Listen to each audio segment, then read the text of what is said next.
మహిషి అని ఒక రాక్షసి, ఆవిడ గొప్ప తపస్సు చేసి బ్రహ్మగారు ప్రత్యక్షం అయ్యారు. ఏం కావాలన్నారు. ఆవిడ అనుకుంది శివుడు పురుషుడు, విష్ణువు పురుషుడు, కాబట్టి వాళ్ళిద్దరికీ బిడ్డ పుట్టడం. కాబట్టి ఒక వరం అడుగుతాను, బ్రహ్మగారిని మోసం చెయ్యొచ్చు, మృత్యు వద్దంటే వినడం. అందుకని శివకేశవులకు కొడుకు పుడితే వాళ్ళ చేతిలో చచ్చిపోతానని. ఇప్పుడు శివకేశవులకు కొడుకు పుట్టాలి, వాడు తేజోవంతుడు కావాలంటే ఇద్దరూ పరమ సంతోషంగా పొందిన కుమారుడై ఉండాలి.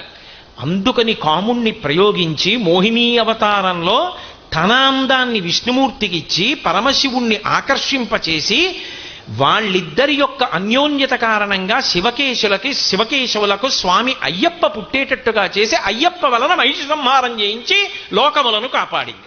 ఇప్పుడు కాముణ్ణి అడ్డుపెట్టి లోక సంరక్షణం చేసిందా, భర్త గారికి పరువు బజారున పడేసిందా?